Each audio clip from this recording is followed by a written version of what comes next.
नमस्कार दोस्तों, आज मैं आपको सुनाऊंगा दुर्गा माँ की सच्ची भक्त अनीता पर अत्याचार की एक बहुत ही दर्द भरी कहानी। बहुत पुराने समय की बात है। अनीता दुर्गा माँ को बहुत मानती थी और वो रोज ही दुर्गा माँ को भोग लगाकर ही भोजन करती थी। लेकिन अनीता के ससुराल वाले अनीता और उसकी पूजा पाठ से बहुत चिढ़ते थे और आए दिन वो अनीता को बहुत दुखी करते रहते थे। मगर अनीता फिर भी उनका अत्याचार सहती रहती थी। अनीता का पति अनीता से बहुत प्यार करता था, मगर उसे खेत का अनाज बेचने के लिए एक एक हफ्ते के लिए गांव से बाहर जाना पड़ता था।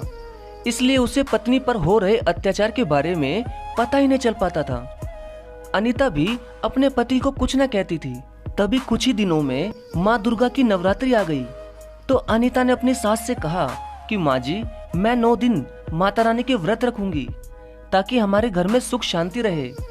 ये सुनते ही अनीता की सास ने अनीता के बाल पकड़ पकड़ कर खूब मारा और कहा कि तू क्या माता की पूजा करके हम पर जादू करना चाहती है? तू क्या सोचती है कि माता रानी की पूजा करने से हमारा काम और बढ़ेगा, हमारे घर में सुख शांति होगी? अरे आज तक हमने किसी भी भगवान को नहीं माना और हमारा काम देखो, कितना अनाज बिकता है हमारा और हमारे पास पैसों की कोई कमी नहीं है। तब अनीता ने कहा कि माँ जी, ऐसे ऊंचे बोल मत बोलिए, कहीं माता रानी जी को बुरा ना लग जाए।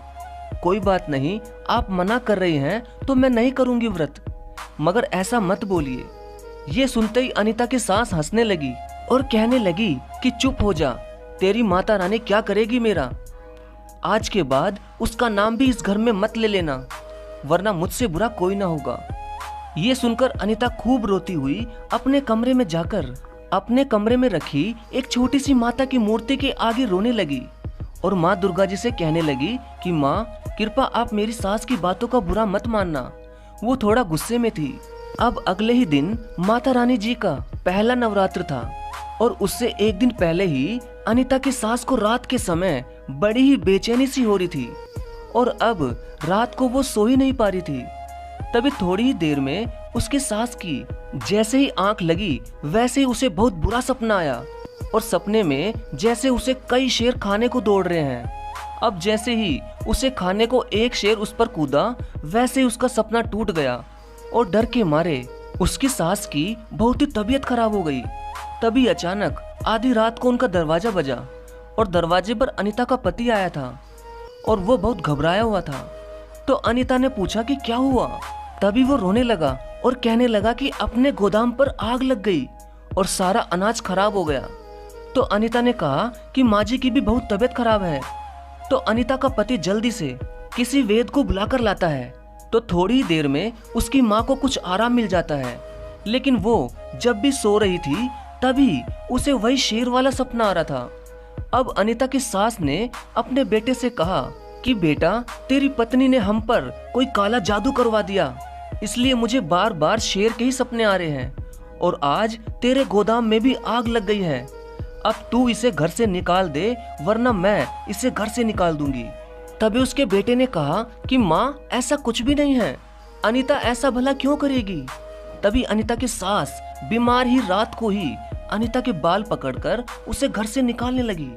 तभी अचानक अनीता की सास का पैर घर की दहलीज पर बड़ी ही जोर से लगा और उसकी सास बड़ी ही जोर से बाहर की तरफ जाकर गिरी और बेहोश हो गई।